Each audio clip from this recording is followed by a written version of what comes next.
The Boss Husband. Credit to the author. 1095100. Ang mga pangalan po na nandito ay galing sa mga name generator. Kaya kung meron man pagkakatulad sa mga pangalan ng totoong tao o lugar, ito ay tunay na hindi sinasadya. Ang kwentong ito ay rated SPJ. Striktong patnubay sa mga walang jowa. Ito ay bawal din sa bata at matatandang walang asawa. Natigil ang mahabang paikot-ikot na pagsasalita ni Marian. Sa buong panahon, parang hindi siya naabala na para bang wala siyang naging bahagi sa mga pangyayari na humantong sa kanyang kamatayan. Ang kanyang mga salita ay nagpatulala kina Rebecca at Yuna habang si Justin ay nasa isang estado ng bahagyang takot. Maaaring ayaw na ni Marian na magkaroon ng anumang bagay kay Hansen, ngunit ang pagsasaayos ng mga kaganapan na humantong sa kanyang kamatayan ay ibang antas. Magkaklase pa nga sila at one point. Medyo nakakatakot isipin na ang hindi maingat na pagkakalantad ni Hansen sa kanyang suliranin ay sinamantala ito ni Marian. Hindi lang niya sinamantala ang pagkakataong makakuha ng mas maraming tubo sa kanyang sarili, ngunit itinulak din niya si Hansen sa gilid. Walang paraan na mabibili ni Justin ang katotohanan na hindi alam ni Marian ang resulta. Sa pagitan ng negosyo at isang matandang kaibigan, pinili ni Marian ang kanyang interes sa negosyo kaysa sa kanya ng malupit. Mananatiling hindi alam ni Hansen na ang dahilan sa likod ng kanyang huling pagkabigo ay dahil sa kanyang pag-abot sa kanyang huling pag-asa, si Marian. Umiling si Justin at ngumiti. Kung sinabi mo sa amin kagabi ang tungkol sa diskarte mo laban kay Hansen o sa pamilyang Lee, hindi ka sana pinaghihinalaan ni Inay. Para bang ito ang unang pagkakataon na nakilala niya si Marian, tumango naman si Rebecca. Jeez, anak. Paano mo maitatago ang lahat sa iyong sarili? Kung sinabi mo sa akin ito ng mas maaga, hindi ako nakipag-ugnay sa isang larawan. Bakit patuloy na maniniwala si Rebecca na may nararamdaman si Marian para sa isang tao na dinala niya sa kanyang libingan? Magiliw na ngumiti si Marian. Kahit na hindi ko tunay na intensyon na ipagkanulo si Hansen, ako. Kung hindi dahil sa broadcast ng balita, dinala ko ito sa aking libingan. Sa kabila ng ngiti ni Marian, hindi mapigilan ni Rebecca na mabigla. Ang kanyang impresyon sa kanyang manugang na babae ay nagkaroon ng magandang pagbabago. Noon pa man ay nakikita siya ni Rebecca bilang isang taong malambot, mabait, at mahina. Noon pa man ay iniisip ng biyena na siya ang nagpapatakbo ng napakalaking negosyo sa kanyang mahusay na pamamahala ng mag-isa. Nakapagtataka na si Marian ay may kakayahan sa isang bagay na napakatuso. Bagamat gayon, ang pagdanak ng dugo at malamig na digmaan sa pagitan ng mga kayamanan ay hindi na kilalang kilala kay Rebecca, na nag-iwan sa kanya na hindi makahanap ng anumang kasalanan sa medyo malupit na paraan ni Marian. Kung tutuusin, hindi bahagi ng kanilang pamilya ang taong kinalaban niya. Ang mga kalagayan ng kanyang pag-aalala ay kung si Marian ay hindi matigas at walang background. Hindi ito ang unang pagkakataon na may itinago si Marian na katulad nito kay Justin. Maraming mga insidente kung saan natrap siya ni Marian sa kanyang mga plano. Sa pagkakataong ito, natatawa na lamang ang lalaki sa kanyang sarili dahil muli na naman itong niloloko. Hindi niya inaasahan na ang nasa likod ng pagkamatay ni Hansen ay hindi siya kundi si Marian. Pagkatapos ng almusal, pumasok si Marian sa trabaho gaya ng dati. Si Leah ay ipinadala rin ni Mina sa kindergarten. Si Justin, sa kabilang banda, ay nag-activate ng kanyang cultivation. Sa pagbibigay pansin sa formula ni Ginsel, bumalik siya sa silid sa ilalim ng lupa ng kastilyo upang gumawa ng mga table tasks mula sa kanilang mga bagong nakuhang halamang gamot. Ang paglalakbay sa Amazon at ang Vietnamese rainforest ay nagbalik sa kanila ng maganda kasama ang mas maraming kawan. Nakakalungkot lang na hindi nila mahanap ang heaven and earth herbs na maaaring magpapahintulot sa kanya na gumawa ng mga table tasks na may pinakamataas na grado. Gayunpaman, naging maswerte si Justin sa kanyang paghahanap. Ang mga halamang gamot na natanggal niya ay nakagawa ng isang buong batch ng mga high-grade na Fritzio na table tasks. Ang mga tabletang iyon ay ang gustong agawin ni Hanzo at Charlie. Noon, niloloko lang sila ni Justin na paniwalaan na taglay niya ang mga table tasks. Ngayon, mayroon talaga siyang ilan sa mga ito sa kamay. Sa kabila nito, ang Frisian pills ay nagpapakita ng pinakamahusay na epekto kapag natupok sa panahon ng soul-forming stage. Maliban sa pagbibigay ng malaking tulong sa mga kakayahan ng isang tao, ang mga table tasks ay magsisilbi ring push sa tribulation passing stage. May plano si Justin na kainin ito ng lahat ng kanyang kababaihan sa pagpasok sa soul-forming stage upang maiwasan ang potensyal na pinsala mula sa malakas na mga katangian ng gamot ng tableta. Matapos ang mahigit kalahating araw na trabaho, matagumpay na nakagawa ang lalaki ng ilang sampu ng Frisian pills. Bukod pa riyan, nakagawa din si Justin ng ilang daang pills mula sa lahat ng medium grade at lower grade herbs. Sa proseso, natagpuan ni Justin ang isang bagay na labis na ikinatuwa niya. Pagkatapos ng kanyang maraming karanasan sa pill refinement at alchemy, ang kanyang dantian ay pinalusog, na nagpapahintulot sa kanya na mag-imbak at gumamit ng heaven and earth restoration energy ng madali. May kutob si Justin na ang hurno na ito ay dahan-daang bumubuti ang estado nito habang pinapabuti ang sarili nitong mga kapangyarihan. Ang pinakakapansin-pansin ay ang mga gawa-gawang nilalang na nakaukit sa hurno ay unti-unting lumilinaw. Bagamat tinakpan ng usok na umaalingaw-ngaw palabas ng hurno ang kanyang paningin, nakita ni Justin ang presensya nito. Kahit na hindi alam ni Justin kung hanggang saan mapapabuti ng furnace na ito ang sarili nito, natitiyak niyang hindi pa ito ang kasalukuyang kalagayan nito. Pagbalik sa Zenica, ipinadala ni Justin ang ilan sa mga table tasks kay Karen na nasa Central City. Pagkatapos noon, bumalik siya sa Stonegate at ipinamahagi ang natitira sa kanyang mga babae. Kung ang lower grade at medium grade na table task ay iniinom sa paraan ng pang-araw-araw na health supplement, natitiyak ni Justin na malapit nang magtagumpay ang kanyang mga babae sa kanilang Hautian stages. Isang bagay na labis na ikinatuwa niya ay ang likas na talento ni Roslyn sa paglilinang. Ilang araw pa lang mula noong huli niya itong nakita ngunit natapos na ni Roslyn ang kanyang Golden Core stage mula sa mga unang yugto nito. Ang espesyal na kasanayan ni Justin ay pawang salamat sa kanyang kahusayan sa enerhiya ng langit at lupa. Ang kasanayan ay natatangi at nagawang malampasan ang mga pagtatanghal at epekto na inihatid ng mga regular na kasanayan. Siyempre, ang mabilis na pagsulong ni Roslyn ay may malaking kinalaman sa kanyang kamangha-manghang pag-unawa. Sa pagtatapos ng kanyang gawain, noon lamang pinasindi ni Justin ang kanyang sasakyan at pinaandar ito patungo sa condominium ni Jincel. Oras na para kunin siya.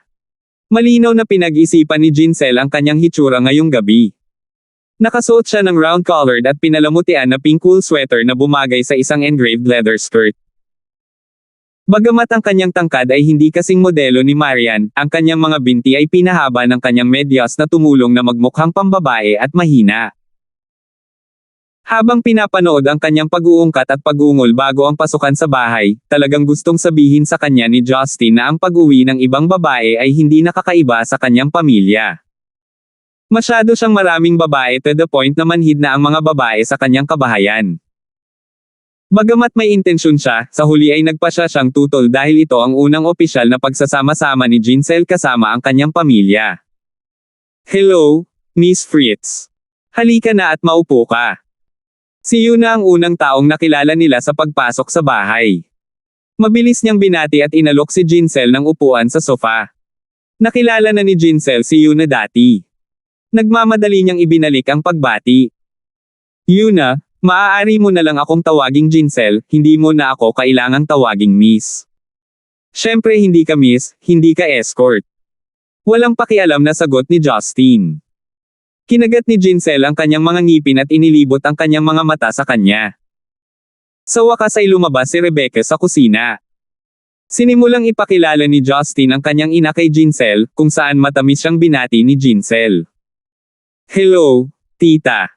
Pinag-aralan siya ni Rebecca at nagtanong. Jincel, mukhang napakabata mo. Ilang taon ka na? Medyo namula si Jincel. Oo, wala pang 20 anyos ako. Nagulat sina Rebecca at Yuna, mabilis na tumitig kay Justin ang kakaiba. Malinaw ang kanilang iniisip sa lalaking pinag-uusapan. Jeez, nadamhan mo na naman ang isa pang batang babae. Ngunit kung iisipin, si Jincel ay marahil ang pinakabatang manliligaw ni Justin hanggang ngayon. Mula sa pananaw ni Rebecca, ang batang babae ay nasa angkop na edad para ituring na kanyang bunsong anak na babae. Dagdag pa, ang babae ay nagkaroon ng magandang impresyon sa kanya. Napagpasyahan naming imbitahan ka ngayon para pasalamatan ka sa napakalaking paraan para iligtas si Justin pabalik sa Australia. Mukhang magandang pagkakataon ito para mas makilala ka pa. Dapat talaga tayong maging mas malapit kung magiging pamilya tayo sa hinaharap, sabi ni Rebecca habang hawak-hawak ang palad ni Jinsel. Namula lang si Jinsel at napailing. Hindi na kailangan yan. Anong ibig mong sabihin, tanga na bata? Siyempre, kailangan. Hindi na kailangang kabahan ng sobra. Masayang tumawa si Rebecca. Marami pa ring gagawin sa kusina para maihanda ang mga handog para sa kanilang mga ninuno. Mabilis na iniwan ni na Rebecca at Yuna si Jinsel sa sala ngunit magalang ang dalaga na sumunod sa kanila sa kusina. Habang patuloy siyang nakikipag-usap sa kanila, nag-alok siyang tulungan sila sa maliliit na gawain. Hindi nagtagal, dumilim ang langit. Isang mayamang handaan ang nakalatag ng buong kamahalan sa hapagkainan. Si Rebecca at Jinsel ay hindi sanay sa isa't isa at si Yuna ay masayang humahajejek. Matapos ihatid ni Mina si Leia sa bahay mula sa paaralan, si Leia ay nagkaroon ng isang kaaya-ayang pakikipagtagpo kay Jinsel. Marahil ay dahil sa edad ni Jinsel kaya siya ay mas madaling lapitan kay Leia. Alam na ang kaibig-ibig na babae na ito ay ang ampon ni na Justin at Marian, hindi maiwasan ni Jinsel na makita itong medyo nakakatakot. Mula sa kanyang pananaw, si Marian ay tila hindi tulad ng isang ina na mag-aampon ng mga bata. Matalino, nagtanong si Leia, Tita Jinsel, ikaw ba ang bagong tita ni Leia? Ang biglang tanong ay nagulat kay Jinsel. Mabilis na yumuko si Mina para bumulong ng paliwanag kay Leia hanggang si Jinsel ay atubiling tumango na namumula ang mga pisngi. Masayang pinalakpakan ni Leia ang kanyang mga kamay. Napahiyaw siya, yay! Nagkaroon na naman ng bagong tita si Leia. Sa bagong tita, bibilhan na naman ako ni Mama ng mga laruan. Si Justin, na nakadikit ang mga mata sa TV kani-kanina lang ay halos madulas sa sopa. Alam ng batang Bumbling na ito na gamitin ang kanyang mga babae para kutin si Maria na bilhan siya ng mga laruan. Habang lumalalim ang gabi, sa wakas ay nakauwi na si Maria ng gulo.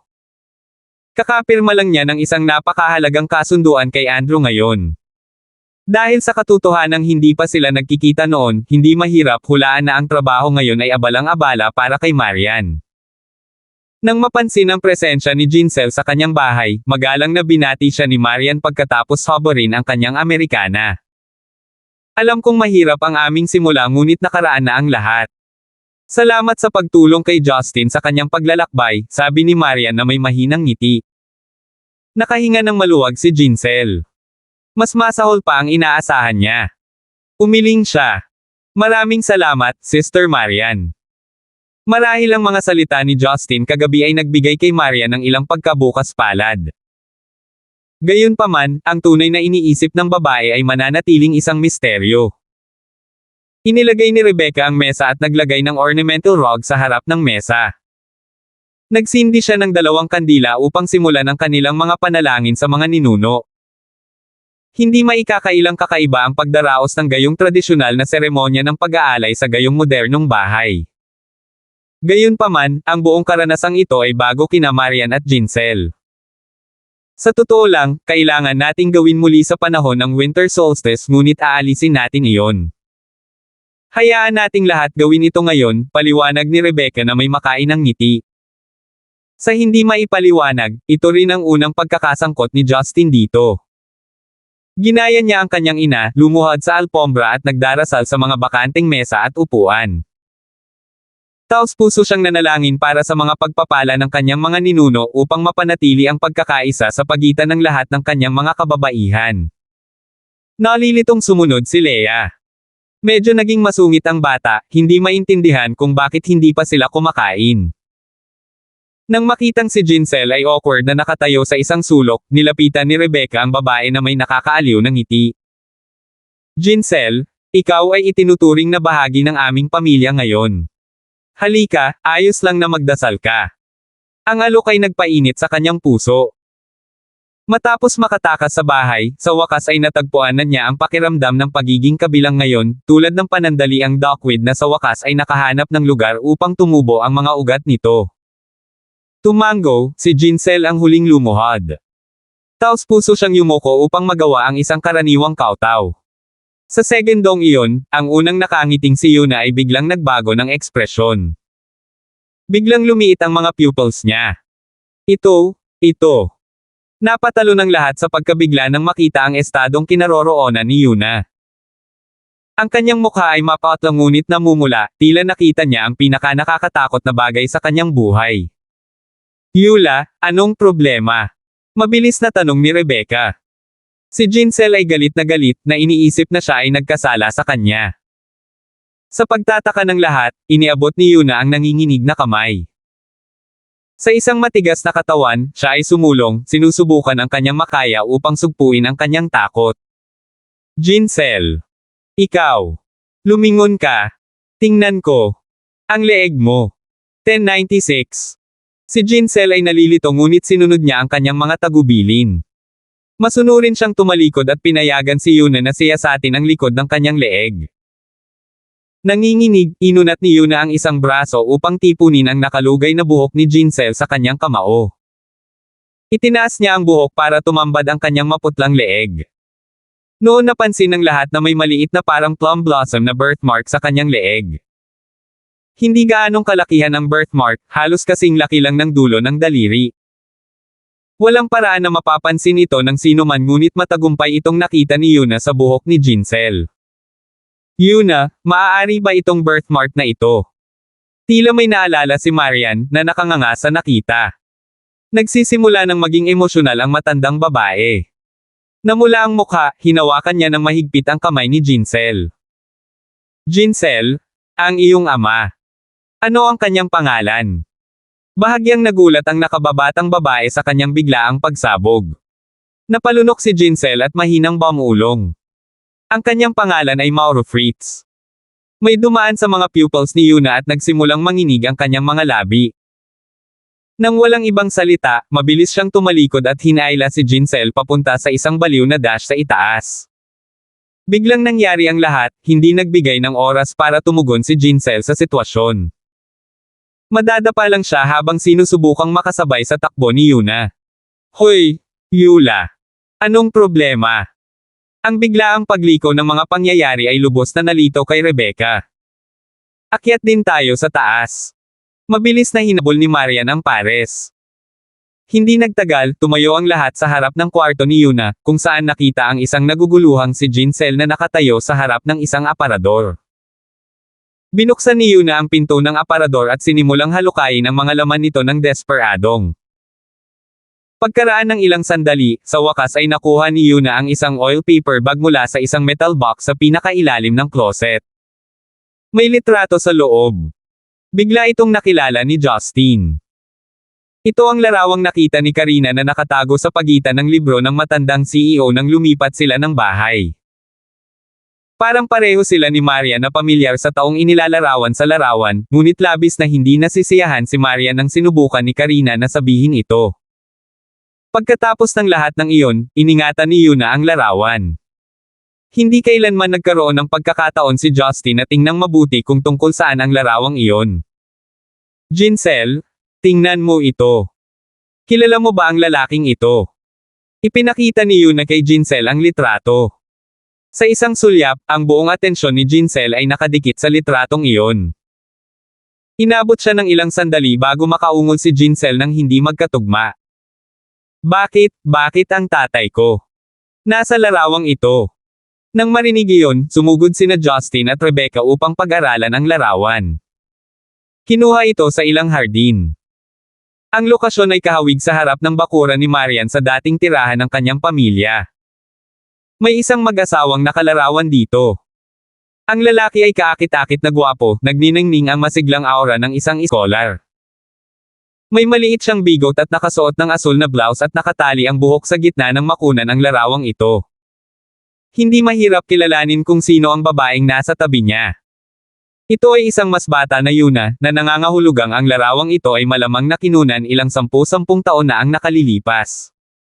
Napakasarap ng buhok niya noon at walang ni isang kulubot na makikita sa mukha niyang binata. Ang ngiti ni Yuna ay nagniningning. Ang naninilaw na lumang litratong ito ay sa tatay ni Yuna at Jinsel. Sa sandaling binigyan ni Jinsel ng sagot si Yuna, nagsimulang mamula ang mata ng matandang babae. Ang mga luha ay nagsimulang kumawala sa mga hangganan nito. Anak ko. Binalot ni Yuna si Jinsel ng napakahigpit na yakap, nakaramdam ng marahas na pinaghalong mapanglo at sorpresa. Ang kanyang mga pag-iyak ay nakakadurog ng puso, na epektibong nagpaikot sa puso ng lahat sa masakit na mga buhol. Masyadong nabigla si Jinsel na napagtanto kung ano ang nangyari.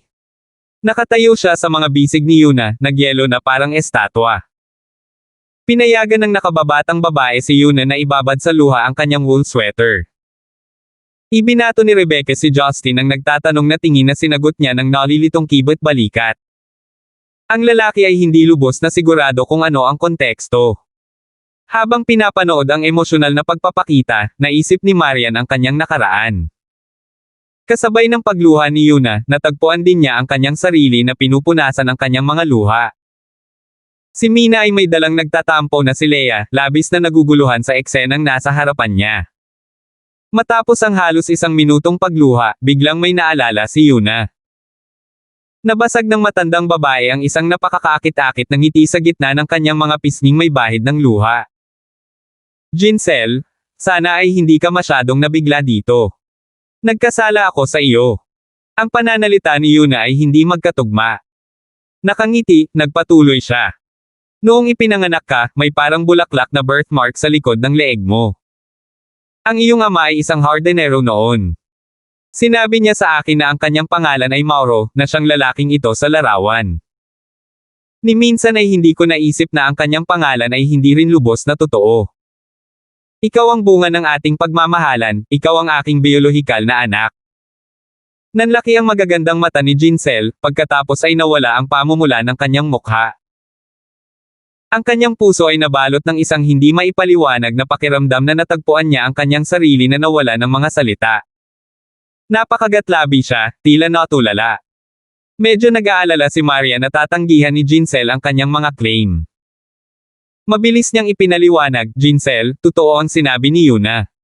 Bata pa ako noon ngunit naaalala ko ito ng malinaw.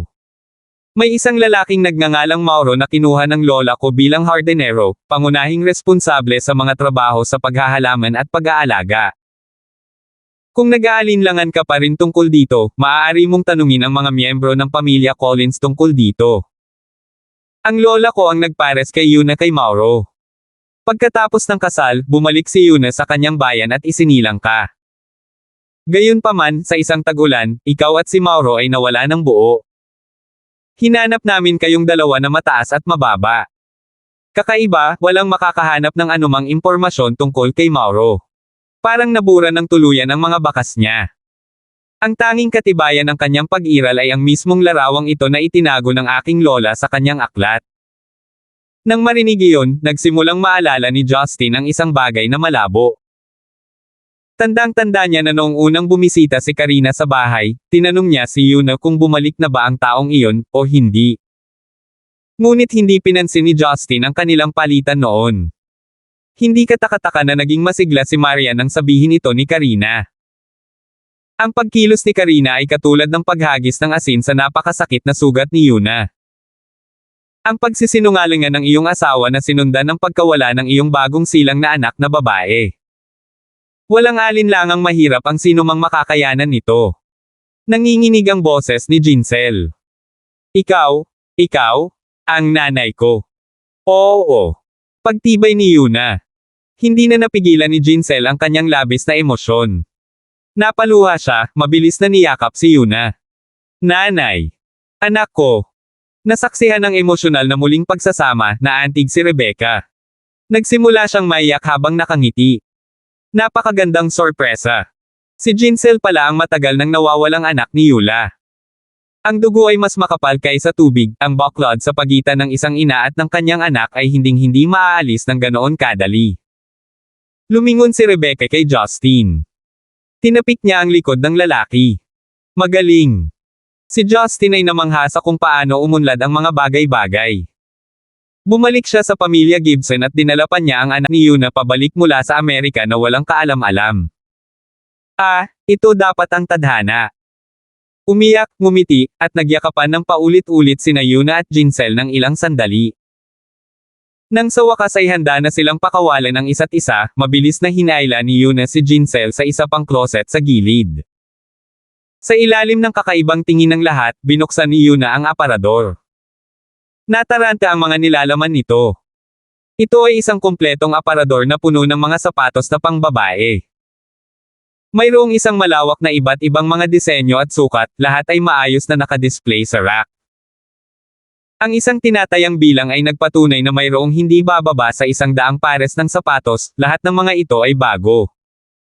Mahigpit ang pagkakahawak ni Yuna sa kamay ni Jinsel. Sumimangot siya, "Jinsel, tingnan mo. Ito ang lahat ng sapatos na binili ko para sa iyo sa mga nakaraang taon. Bagamat nawawala ka, taos-puso akong naniwala na babalik ka sa akin balang araw sa hinaharap. Kapag dumating ang iyong kaarawan, palagi kong iniisip kung gaano kalaki ang iyong paa sa taong iyon upang piliin ang iyong laki. Bibilhin ko ito alinsunod sa mga seasonal na trend ng taon, bibili lang ng pinakamahusay na kalidad ng sapatos para sa iyo. Tingnan mo ito. Ito ay para sa iyong unang araw sa kindergarten. Ang mga pula na ito ay para sa iyong mga klase sa sayaw sa elementarya.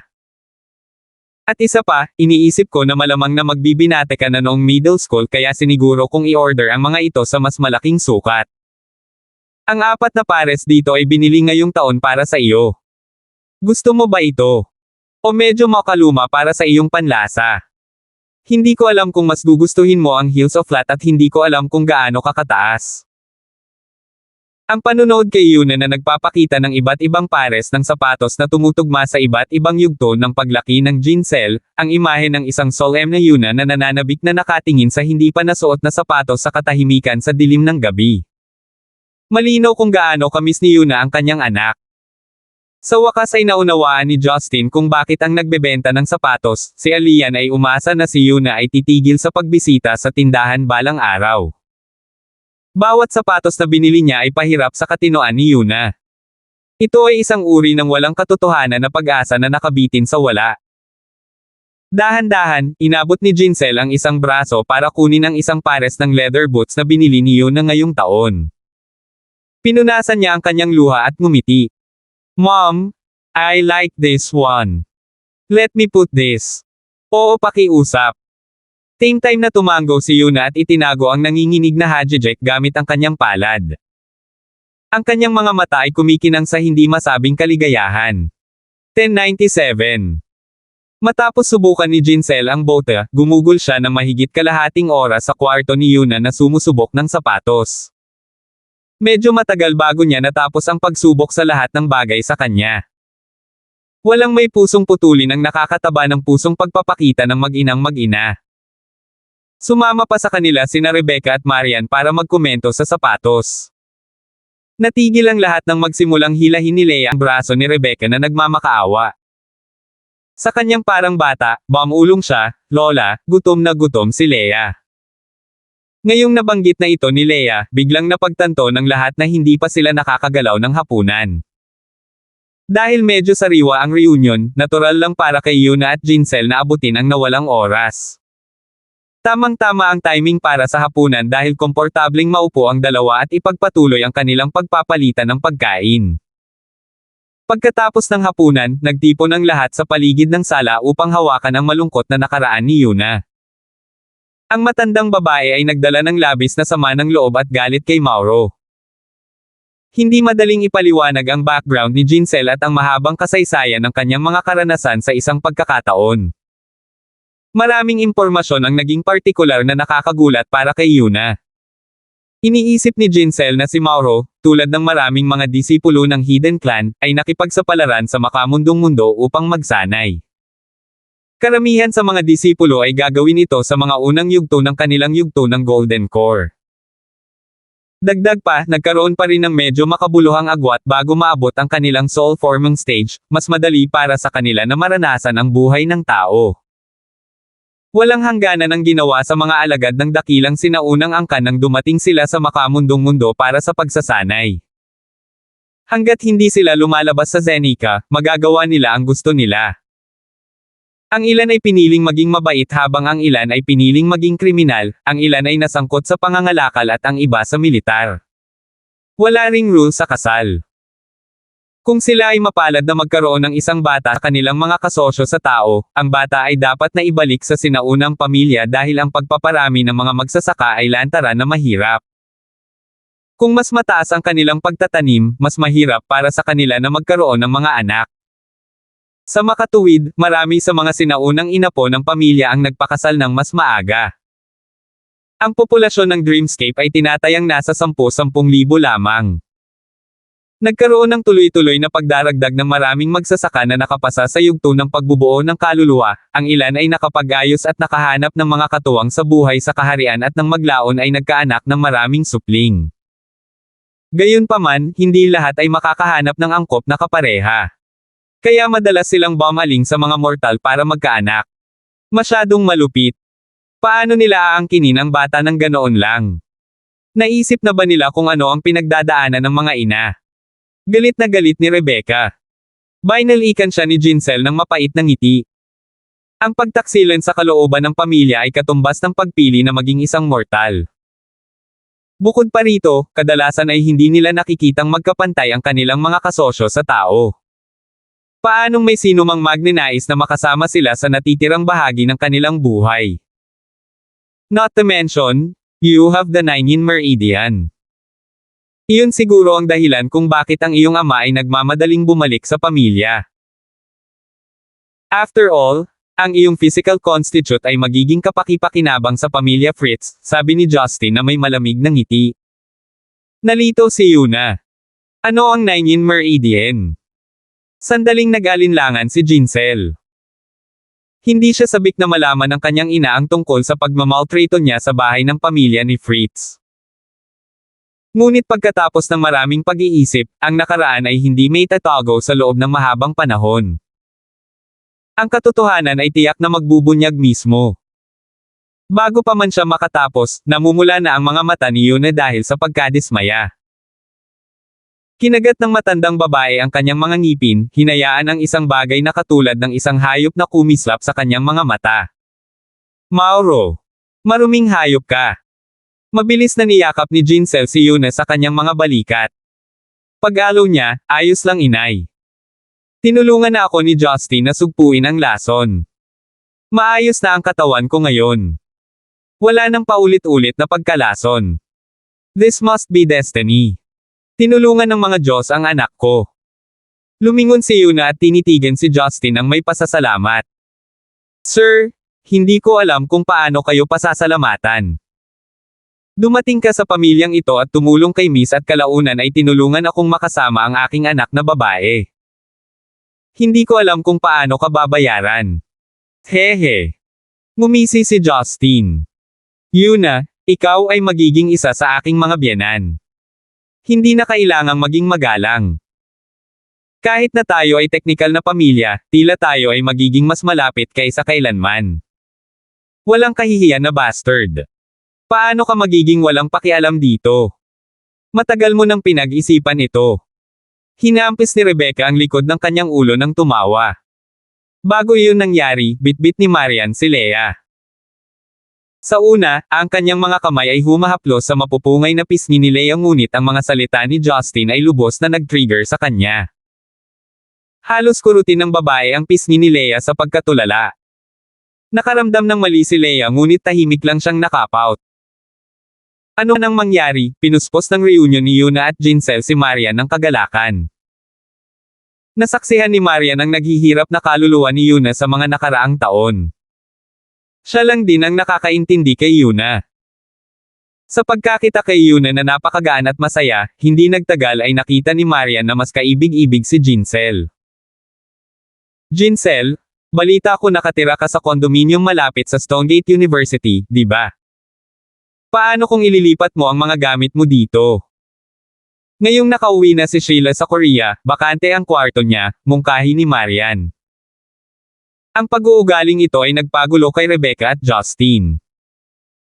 Tila ang pagkakakileya ni Jincel bilang anak ni Yuna ay napakahalaga para kay Marian, kung kaya't ang babae ay handa na itago ang kanyang bantay at payagan ang nakababatang babae na lumipat.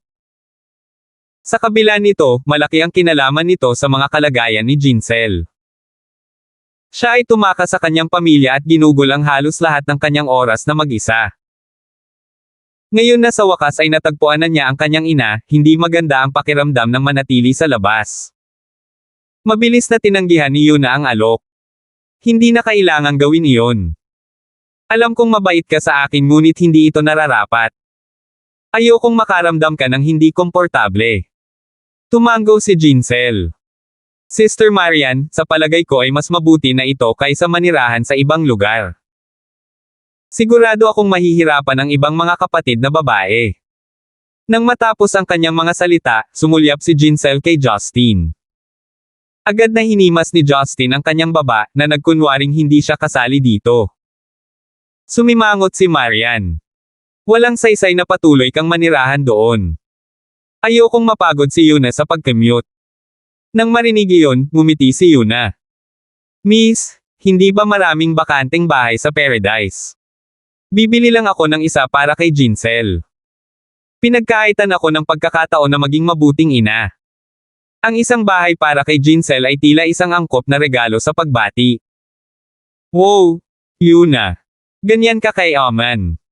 Nagulat si Mina na nasa tabi nila buong oras. Kamakailan lamang nalaman ng babae na ang mga bahay sa Paradise ay mga mararangyang mansyon na nagkakahalaga ng hindi bababa sa 10-10 milyon. Seryoso ba si Yuna na bumili ng property dito? Hindi ba siya ay isang domestic worker lamang? Kakaiba, hindi masyadong nagulat si Marian dito. Ngumiti siya at sinabing, Mina, hulaan ko na hindi mo alam ito ngunit batay sa kita lamang, ang kay Yuna ay mas mataas kaysa sa akin. Seryoso? Nagtataka si Rebecca. Tumanggo si Marian. Nakaramdam ng labis na panghihinayang ang lola ko kay Yuna dahil siya ang pinahintulutang mangyari ito. Kaya isinulat niya sa kanyang testamento na si Yuna ay tatanggap ng taonang sweldo na 5 milyon hanggang 10 milyong dolyar. Ang halaga ay i-regulate ng treasury ng kumpanya. Ang sweldo ni Yuna ay exempted sa account ng opisina kaya hindi na siya kailangang magbayad ng kanyang buwis sa kita. Ito ay isang kasunduan na ginawa ni Wang kay Wang sa loob ng ilang taon. Gawin itong walang kahirap-hirap para sa kanya na makabili ng isang 10 milyong bahay. Si Yuna ay medyo tupa. Sinubukan kong payuhan ang matandang CEO laban dito ngunit malapit na siyang mamatay at pinilit akong pirmahan ang dokumento. Sa paglipas ng mga taon, inipon ko ito sa takot na mapunta sa problema ang kumpanya para hayaan ko si Miss na gamitin ito bilang emergency fund. Sa hindi inaasahang pagkakataon, magagamit ko na ito para makabili ng bahay. Labis na inggit si Mina. Nakakagulat kung paano ang isang domestic worker ay maaaring maging isang bilyonaryo. Hindi niya alam na ganoon kay Oman si Yuna. Magalang na sagot ni Marian, mukhang magandang ideya iyon. Hanggat maginhawa si Yuna, ito ay isang deal. Paano kung pumili ka ng magandang kotse mula sa aking garahe bilang regalo kay Jincel? Dahil anak ka ni Yuna, maaari kang ituring na kapatid ko. Sa wakas ay naunawaan ni Justin ang pinagbabatayan ng mensahe. Tinakpin ng mga salita ni Marian ang kanyang tunay na intensyon. Hindi niya gustong ilipat si Jincel sa bahay. Gayunpaman, sa pamamagitan ng pagmumungkahi nito ng malakas, aalisin nito ang posibilidad na lumipat si Jincel. Pagkatapos ng lahat, kung mas mapagbigay si Marian, mas magalang sina Yuna at Jincel na kailangang isaalang-alang ang kanyang nararamdaman. Ngunit syempre, dahil kayang bumili ng property si Yuna para kay Jincel mag-isa, ang mga resulta ay malapit sa ideal. Iniunat ni Justin ang kanyang mga daliri at nagsimulang bilangin kung ilan sa kanyang mga manliligaw ang nakatira sa malapit. Roslyn, Thalia, Joyce, at ngayon ay Jincel. Umabot na sa kabuoang 5 kama ang mga kama na maaari niyang dumula sa kalaliman ng gabi. Paano siya dapat maglaan ng oras para alagaan ang bawat magkasintahan? Ito ay napakagandang kaguluhan. Isang blessing in disguise na mas malayo ang tirahan ni Karina at Melinda. Maaaring saktan sila ni Justin kapag pumunta siya upang pangasiwaan ang kanilang pagsasanay. Kung lahat sila ay nakatira malapit sa kanyang lugar, ang lalaki ay abala sa impyerno. Biglang naramdaman ni Justin na ang pagpapatulog ni Leia kay Marian ay isang napakagandang ideya. Pinahintulutan siya nito ng kalayaan upang matiyak na ang kanyang mga manliligaw ay hindi nag-iisa.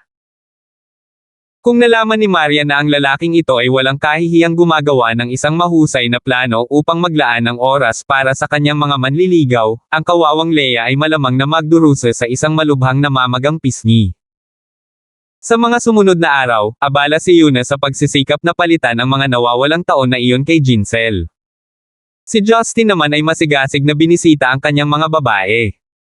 Habang tinuturuan niya sila, talagang hindi maiiwasan ang nagninangas na pagnanasa, na binabayaran nila ang lahat ng sigasig na hindi niya naibigay kanina. 1098. Nang malapit nang matapos ang Oktubre, tinawagan ni Justin ang Angkan Park at dinala si Marian sa Seoul. Dinala rin niya ang Moon Ivory necklace. Para sa isang Korean drama lover tulad ni Marian, ito ay magiging isang eventful trip. Bukod dito, ang Korea ang shooting site para sa karamihan ng drama kaya natural na pumukaw sa kanyang interes. Nagpa siyang manatili sa Seoul ng ilang linggo at nagplano pa siya ng isang itinerary. Si Justin ay hindi interesado sa maliit na bansa. Medyo pamilyar siya sa lugar na ilang beses nang naglakbay dito. Gayunpaman, dahil sa superioridad ng nakatatanda sa Korea, tila isang nakakapagod na tradisyon para sa isang tamad na lalaki tulad ni Justin. Dahil sa lokasyon ng Korea, ang temperatura sa Seoul ay mas mababa kaysa sa Stonegate. Malamig ang simoy ng hangin at may nakikita pa silang pagbagsak ng nyebe. Dumating ang kanilang eroplano sa Incheon International Airport kinagabihan. Dumating si Park Jong-hyun para sunduin sila at tuwang-tuwa siya nang makita sila. Marubdob niyang kinamayan ang mga ito at sinenyasan ang kanyang mga nasasakupan na kunin ang kanilang mga malita. Sobrang na-miss kayo ni sis. Gusto pa nga niyang sumama dito pero may klase sa kanya ang private tutor niyang si Teacher Vivian kaya hindi siya nakarating. Teacher Vivian. Westerner ba siya? Nagtataka na tanong ni Marian. Inakay sila ni Park Jong-hyun papunta sa kanyang sasakyan at nagpaliwanag sa kanila habang umiiling. Siya ay hindi isang Westerner ngunit isang Zen icon na babae na matata sa Ingles at Korean. Ang propesor ng aking lolo mula sa mga estado ay nagrekomenda ng kanyang pinakamahusay na estudyante. Tinukso ni Justin si Marian. Bakit, gusto mo pa ring tingnan ang kanyang pag-aaral kahit bumalik na siya sa Korea? Inilibot ni Marian ang kanyang mga mata sa kanya. Hindi siya mapakali na sumagot sa kanya dahil sinusubukan lang niyang maging mapagmalasakit. Nang makarating sila sa Park Mansion na matatagpuan sa distrito ng Gangnam, ilang mag-agarang sasakyan ang nakaparada sa labas. Ang mga tao ay naghihintay sa kanilang pagdating. Sa pangunguna ni Park Jong-hyun, sabay silang pumasok sa living hall at tumayo ang mga tao para salubungin sila. Ang tanging nananatiling nakaupo ay isang matanda na may hawak na tungkod. Siya si Park Chian, ang nakita nila sa kanilang video. Nakangiti siya sa mga ito ng maamong titig. Mas interesado si Justin sa binata na nakatayo sa likod ng sofa kung saan nakaupo si Park Chian. Walang ekspresyon ang mukha niya na parang walang nakita at lahat ng atensyon niya ay nakatuon sa 3 bowl ang bakal sa kamay. Batay sa kanyang karanasan, masasabi ni Justin na siya ay isang mapanganib na tao kahit na wala siyang anumang panloob na enerhiya. Siya siguro ang bodyguard ni Park Chian. Katabi niya ang isang middle-aged couple, sina Yoo Hong-yong at Park Jae-an. Medyo maikli si Yoo Hong-yong kaya kakaiba ang itsura niya habang nakatayo sa tabi ng asawa. Ang isa pang taong nagulat kina Justin at Marian ay ang bata at napakagandang babae, si Yoo Yeon-hee. Ang kanyang makeup ay kapansin-pansin sa kanyang pink lipstick na kumikinang sa ilalim ng liwanag. Nakasuot siya ng black deep V-top na may malambot na scarf sa kanyang leeg na nakatikip sa kanyang busty chest. Isang pares ng tight-fitted jeans ang nakabalot sa kanyang mga binti, na nagpapakita ng kanyang balingkinitang figure. Welcome, nagulat ka ba na makita ako dito? Napangiti si Yoo Yeon-hee nang may pagmamalaki. Nakipag-interact si Yoonhee kina Justin at Marian noon sa audition at concert sa Stonegate ngunit hindi ito isang magandang karanasan kaya ang peking ngiti ni Yoonhee ang pinakamagandang tugon. Yoonhee, maging magalang ka. Mataray na sabi ni Park Ji-yeon. Iniwas ni Yoonhee ang kanyang tingin at tumanggo sa kanya, oo, lolo. Ngumiti si Park Ji-yeon kina Justin at Marian, Mr. Gibson at Miss Lysander, nice to meet you. Tita ako ni Sheila, Park Ji-yeon at ito ang asawa kong si Yoo Hong-yong.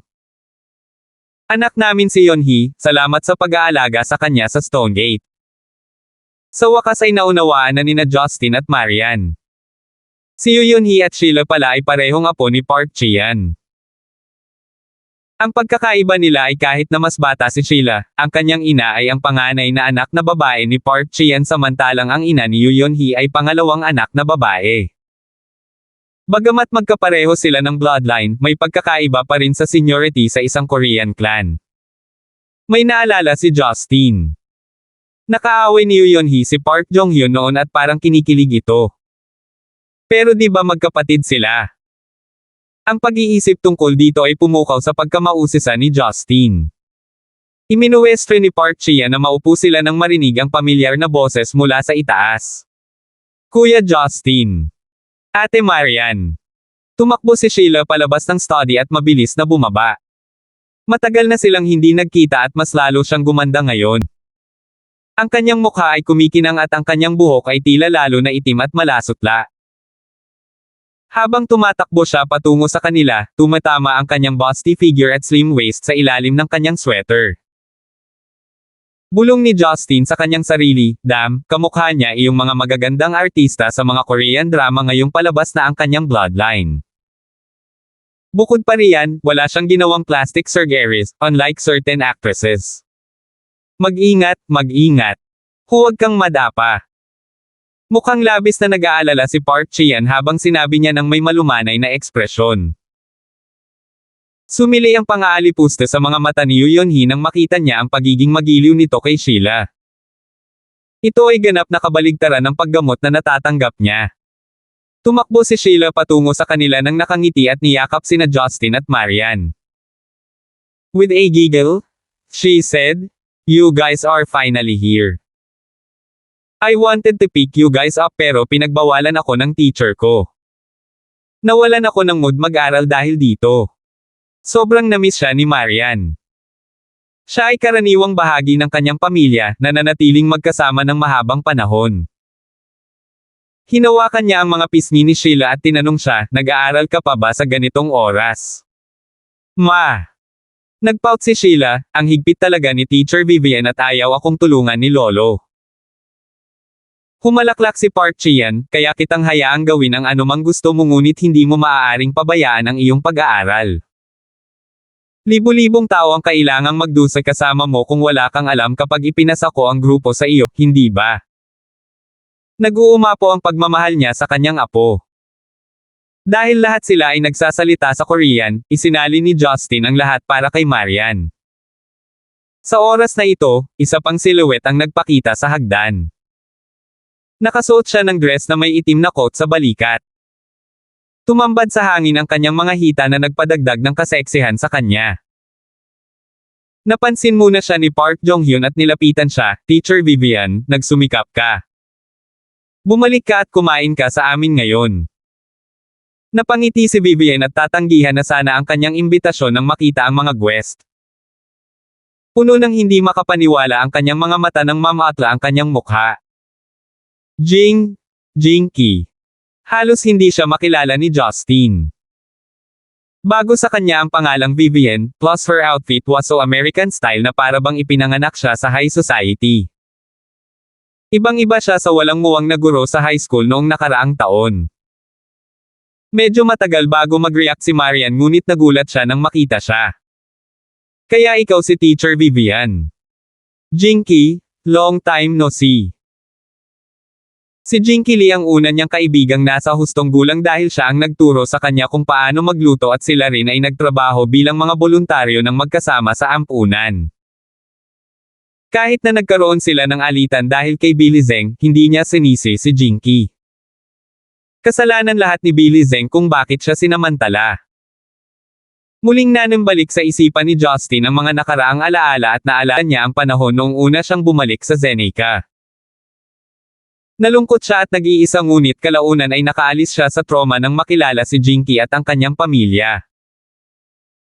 Matapos ang lahat ng pinagdaanan at paghihiwalay nila sa loob ng isang taon, parang isang siglo na ang lumipas na muli silang nagkita. She was still the same person but a prettier, more mature, and charismatic version of her. Nalampasan ni Jinky ang unang pagkabigla at isang mapait na ngiti ang nabuo sa kanyang mga labi. Ang kanyang mga mata ay basang-basa habang sinasabi niya, "Brother Gibson, Sister Marian, it's been a long time." Nagulat at nataranta ang mga miyembro ng Park Clan nang makitang magkakilala sila. Sa hitsura nito, tila sila ay nagbahagi ng isang masalimuot na relasyon. 1099. Sinimulan ni Park Chian ang pag-uusap para gumaan ang mood. Sinenyasan niya sila na maupo habang naghahain ng hapunan ang mga kasambahay. "Teacher Vivian, kailangan mong kumain ng hapunan sa amin ngayong alam namin na ikaw ay isang matandang kaibigan ni Mr. Gibson at Miss Lysander." Napangiti si Park Chian. Hindi tinanggihan ni Jinky ang kanyang imbitasyon sa pagkakataong ito. Matalim niyang sulyap kay Justin bago tumango, "Salamat, sir." Nagsalubong ang kilay ni Park Jong-hyun. Ang tingin ni Jinky kay Justin ay bagay na hindi niya gustong makita. Ito ay napuno ng pinigilan ngunit tunay na kagalakan. Para siyang nakahanap ng matagal nang nawawalang kayamanan. Naramdaman din ito nina Justin at Marian at isang pakiramdam ng kawalan ng kakayahan ang pumasok sa kanyang isipan. Lucille man o Jinky, hindi siya nang ahas na ay patong ang kanyang mga kamay sa kanila. At saka, nasa tabi pa rin si Marian. Nakaramdam si Marian ng pananakot dito. Bagamat natutuwa siyang makilala si Jinky, hindi ibig sabihin na handa na siyang magbalik-balik ang kanilang pagmamahalan. Hindi siya naniwala kahit ipilit nilang walang nangyari sa pagitan nila. Kasabay nito, gumaan ang loob ni Marian na sinundan niya si Justin sa Korea. Pabalik-balik na sinulyapan sila ni Sheila na kumikinang ang mga mata bilang tugon. Nalaman lang niya ang tungkol sa Zen Icon na pangalan ng kanyang guro na natural na naging curious niya sa nakaraan ng kanyang guro. Lahat sila ay nagkukumpulan sa hapagkainan habang inihahain ng mga kasambahay ang lutuing royal court. Isang piraso ng cake para sa isang angka na tulad nila ang kumuha ng 5-star chef para sa kanilang hapunan. "Mr. Gibson, may dalawang dahilan kung bakit namin kayo inimbitahan ng iyong asawa. Una, gusto naming dumalo kayo ng iyong asawa sa aming manang seremonya. Pangalawa, hiniling namin sa iyo na ibalik ang aming pinagmanahan. May dala ka ba ngayon?" Nakangiting tanong ni Park Chian bago magsimula ang hapunan. Kinapa ni Justin ang kanyang bulsa at kinuha ang Moon Ivory pendant. Wala pa rin siyang nakikitang kakaiba dito. "Tama, ito na." Mabigat ang tingin ni Park Chian. "Ito ang Moon Ivory na ibinigay ko sa aking panganay na anak na babae, si Jeon. Nakauwi na rin sa wakas. Kim Jip, kunin mo ito para sa akin." Ang binata na nasa tabi ni Park Chian sa lahat ng oras na ito ay tumanggap ng Moon Ivory mula kay Justin bago bumalik sa kanyang upuan. Wala ni isang salita ang nabigkas niya sa proseso. Ramdam ni Justin na si Park Chian lang ang inaalala ng binatang ito. Ang ibang mga tao ay walang kaugnayan sa kanya, kaya ang malamig na pakikitungo. "Lolo, ibigay mo sa akin dahil hiningi mo ito pabalik. Iyon na lang ang naiwan ni Mama sa akin." Mukhang hindi nasisiyahan si Sheila. "Hey!" Napangiti si Park Chian. "Huwag ka nang mag-alala. Ibibigay ko ang Moon Ivory at ang Star Constellation ko sa ating pagkatapos ng seremonya. Ibibigay ko sa iyo ang lahat." Tumango si Sheila na may matingkad na ngiti. Puno ng kasiyahan ang mukha niya. Iyon ang hiling niya na mahalin ng kanyang mga nakatatanda at sa wakas ay nakuha na niya ito ngayon. Sa kabilang banda, iba ang ekspresyon ng mga nasa gilid nang marinig nila ito. Tanong ni Yoonhee na may matamis na ngiti, "Lolo, para saan ang mga ito?" Nawala ang ngiti sa mukha ni Park Chian at umungol, "Darating ang panahon na malalaman mo ito." No need for questions. Oh, ibinaba ni Yoonhee ang kanyang ulo ng masunurin habang nakapikit ang kanyang mga mata nang may mali siya. Tinapik ni Park Jae-an ang kamay ng anak, senyales na tumahimik ito. Sa gitna ng lahat ay si Jinky na tahimik na nakaupo. Sinulyapan niya si Justin ngunit mabilis niyang iniwas ang tingin. Ang kanyang mga kamay ay mahigpit na nakahawak, nakaramdam ng pagkabalisa at pagkagambala. Sinubukan ni Justin na magpahinga. Hinimas-himas niya ang kanyang tiyan at nagtanong, "Sabihin mo, matanda, may hinihintay pa ba tayong iba? Wala pa akong kinakain mula hapon." Nanginig ang mga kalamnan sa mukha ni Park Ji-an nang marinig iyon. Matandang lalaki. Sino ang tinatawag niyang matanda? Tama, mayroon akong ilang mga anunsyo na gagawin kaya nag-imbita ako ng ilang mga marangal na panauhin. Sagot ni Park Ji-an. Nang matapos niya ang kanyang pangungusap, maririnig na ang tunog ng makina mula sa isang sports car. Pagkatapos noon, may ilan pang sasakyan ang pumasok. Sa gulo, tila isang malaking grupo ng mga bisita. Pinapasok sila ng mga katulong at ang unang pumasok sa kanilang larangan ng paningin ay isang lalaking nasa katanghaliang gulang na nakasuot ng suit. Nakasuklay sa likod ang kanyang buhok na may ear stud sa kanyang tenga. Sa likod ko ay isang gwapong lalaki na nakasuot ng asul na trench coat. Naka-skinny jeans siya at nakagel ang buhok sa likod. Nakasabit sa kanyang mga daliri ang isang susi ng kotse ng Ferrari, mukhang siya ang nagmaneho ng sports car. May isa pang lalaki sa likod nila. Nakasuot siya ng puting suit at kulay abo ang buhok. Ang mga gintong salamin sa kanyang mukha ay nagpamukha sa kanya lalo na maamo at pino.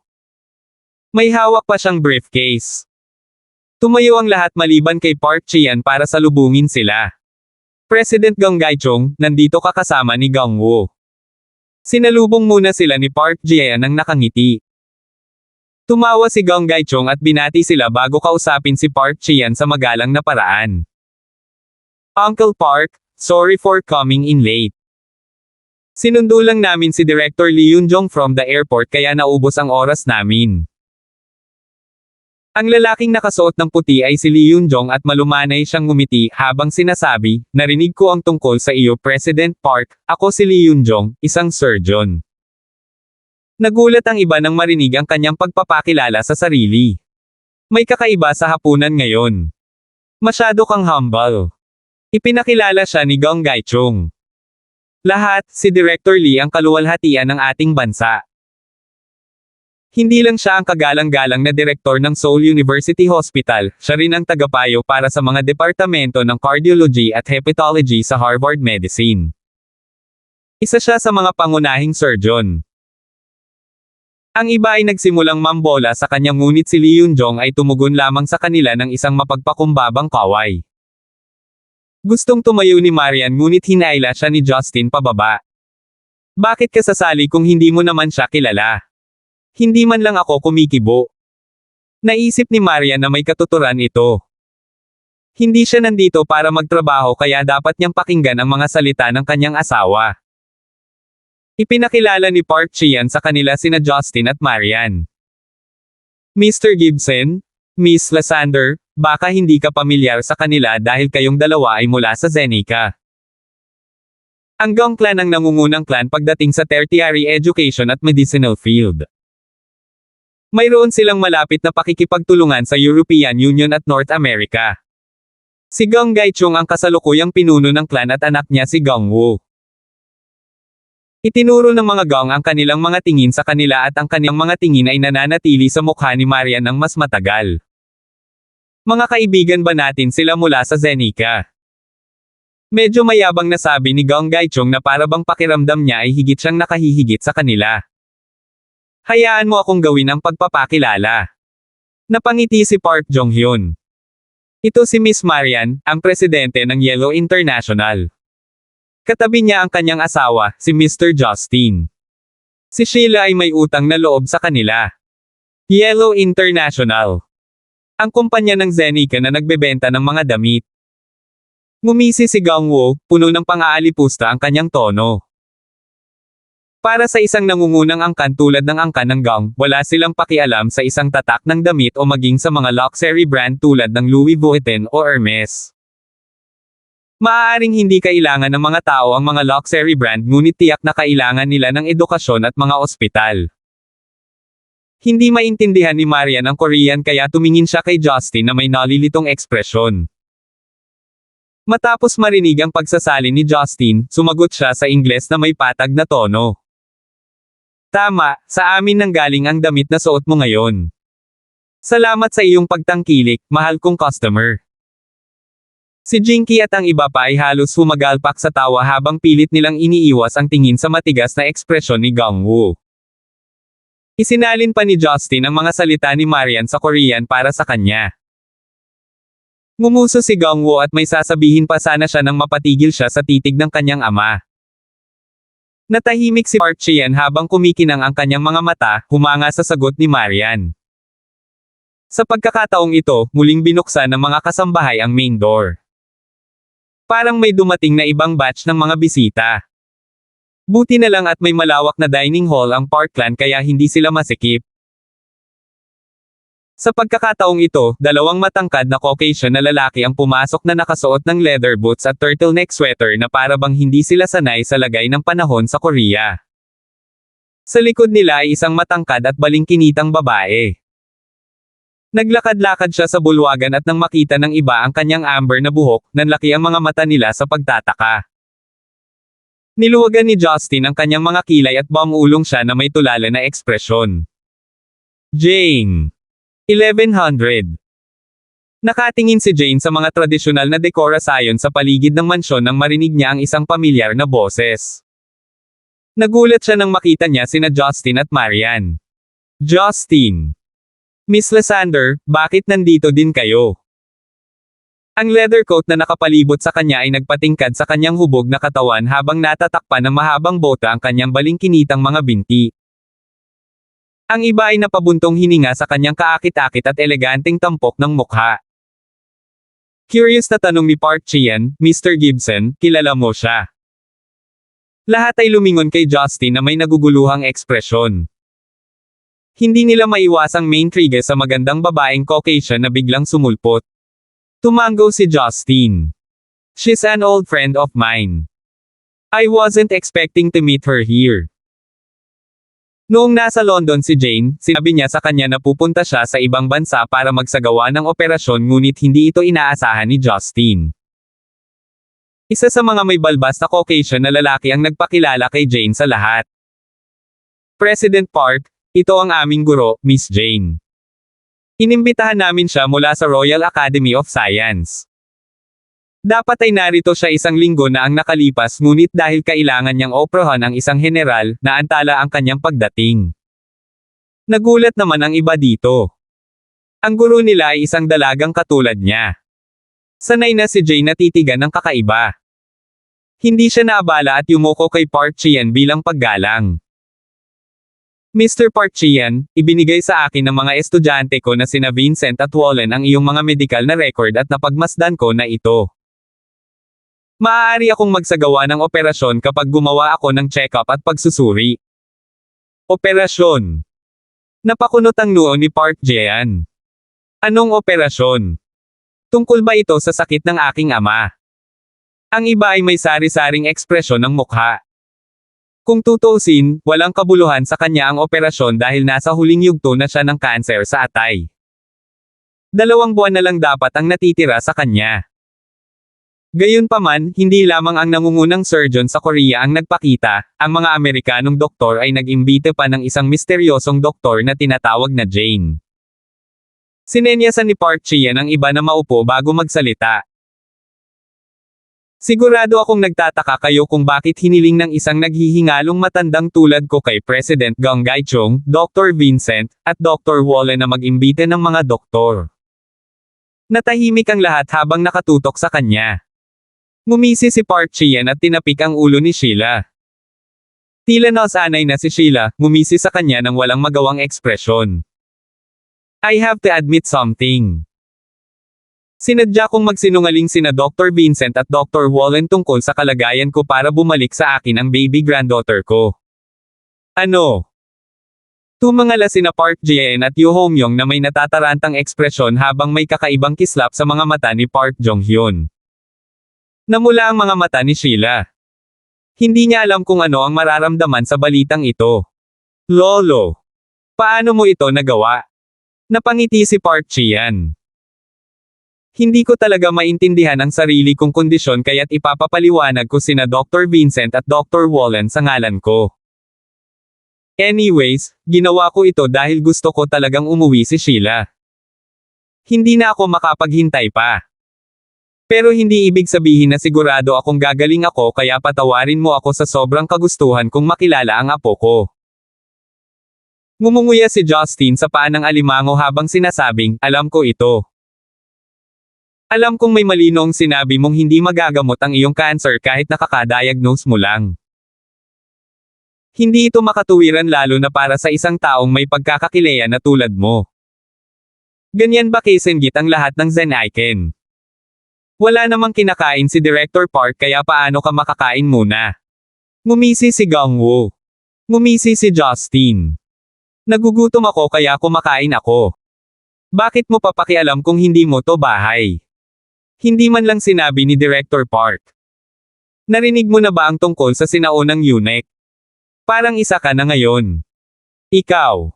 Hoy, Gangwoo. Huwag maging bastos sa isang bisita. Pinatahimik siya ni Gong Gai-chung bago ngumiti kay Justin. Patawarin mo siya. Hindi pinansin ni Park Ji-an ang kanilang pag-uusap at sinabi sa may balbas na Caucasian na doktor, Dr. Vincent, salamat sa paglalakbay ng napakalayo para sa akin. Ito ang dapat naming gawin. Marami kang pinondohan sa aming mga proyekto at ginagawa lang namin ang aming makakaya upang mabayaran ka. Sa kasamaang palad, hindi kami sapat na sanay kaya kinailangan naming imbitahan ang aming guro. Ngumiti si Vincent. Hey, ipaliwanag mo ang tunay kong kalagayan. Tumango si Vincent at ipinaliwanag ito sa lahat. Ayon sa aming pagsusuri, huli na para alisin ang mga cancerous na selula ngayon. Ipinapakita ng X-ray na naganap ang hepatic cirrhosis ngunit hindi ito nalulunasan. Kailangan lang naming magsagawa ng liver transplant sa lalong madaling panahon at hindi magkakaroon ng anumang malalaking problema kung magiging maayos ang lahat. Kung hindi, makakaligtas lamang siya ng isa pang 6 na buwan. Pag-transplant ng atay. Malaking operasyon iyon. Tila nag-aalala si Park Jong-hyun. Walang pakialam si Sheila sa katotohanang nagsinungaling sa kanya ang kanyang lolo. Tumingin siya kay Park Ji-an nang may pag-asang tingin nang marinig niya na maaari pa itong gumaling. Kung gayon, bilasan mo at magpa-opera lolo. Huwag mong madaliin ang mga bagay-bagay, mahal ko. Nag-imbita ako ng 2 kilalang doktor para sa eksaktong dahilan na ito. Magiliw nang umiti si Park Ji-an. Hiniling ko sa kanila na mag-imbite ng mga doktor para sa akin dahil gusto ko itong maging 100% na rate ng tagumpay. Kaya gusto kong magkaroon ng pinakamahusay na mga doktor sa koponan. Naunawaan ito ng iba sa wakas, humanga sa kanyang plano. Gaya ng inaasahan sa isang negosyante, ginamit pa niya ang kanyang karamdaman para linlangin ang kanyang apo. Sina Vincent at Wallen ang pinakamahuhusay na hepatologist at internist mula sa California ngunit hindi siya kumpiyansa sa kanila hanggang sa puntong mag-iimbite siya ng mas kilalang mga doktor. Tinulak ni Justin si Marian gamit ang kanyang braso. Mahal, siya ay katulad mo, patuloy na nagbabalak laban sa ibang tao. Kumain ka ng pagkain mo at tumahimik ka. Pinandilatan siya ni Marian. Nagpahayag si Gong Gai-chung sa isang tiwala na paraan. Sir, kilala sa States ang reputasyon ni Dr. Lee Yun-jong sa liver transplant. Siya rin ang pinakamahusay na doktor sa ating bansa, siguradong maaasahan mo siya. Tama ba ako? Dr. Vincent at Dr. Wallen. Nagpalitan ng tingin sina Vincent at Wallen bago sabay na tumango. Nag-voice up si Wallen makalipas ang ilang segundo. Narinig ko ang tungkol kay Dr. Lee Yun-jong mula sa Harvard University noong nasa California ako. Nakakita na rin ako ng mga artikulo sa magazine tungkol sa iyo, maganda ang ginawa mo sa iyong thesis. Nambobola mo ako. Narinig ko rin ang tungkol sa iyo, dalawang kabataan na may magandang kinabukasan. Nagmamalaki si Lee Yun-jong at napatingin siya kay Jay na curious na nakatingin sa Korean cuisine. Narinig ko rin ang tungkol kay Miss Jane ngunit sa kasamaang palad ay nag-lecture lang siya sa Johns Hopkins noon. Ang aming departamento sa Harvard ay nalulugod na makuha siya. Kahit na may impluwensyang si Jane sa buong mundo, siya ay pangunahing nakatalaga sa United Kingdom. Gayunpaman, dahil sa kanyang murang edad, ang mga tao ay hindi talaga naniniwala sa kanyang mga kakayahan, lalo na ang mga nakatataas sa Harvard, Columbia, at Duke University. Sila ay may mataas na kagalang-galang na mga tao sa kani-kanilang larangan kaya hindi sila madaling humanga ng sinuman. Lalo na dahil ang Harvard ay patuloy na nireranggo na mas mataas kaysa kay Johns Hopkins sa larangan ng medikal. Kaya naman, umaasa si Lee Yun-jong na liliman siya, sinasamantala ang pagkakataong makipagkompetensya sa kanya. Magagawa niyang umabant na parang gumagamit siya ng isang higanti bilang kanyang stepping stone. Kahit naabala si Jane sa makukulay na Korean cuisine, alam niya kung ano ang sinusubukan nitong gawin ngunit tamad siyang makipagkompetensya sa kanya. With a light chuckle, she said, "Medyo tinatimad ako kaya hindi na ako pumasok sa klase, let alone visit a campus." Bata, hindi ka dapat umarte ng may pagkamayabang dahil lang sa nakakuha ka ng kaunting katanyagan. Pinayuhan siya ni Lee Yun-jong na parang senior bago kumuha ng isang stack ng mga dokumento at isang x-ray film mula sa kanyang bag. Nakangiting sinabi niya, "Sir, sinuri ko ang iyong mga medikal na record at sa palagay ko ay walang anumang problema tungkol sa iyong transplant sa atay. Salamat po at sinamahan ninyo ako, ingat lagi mga master."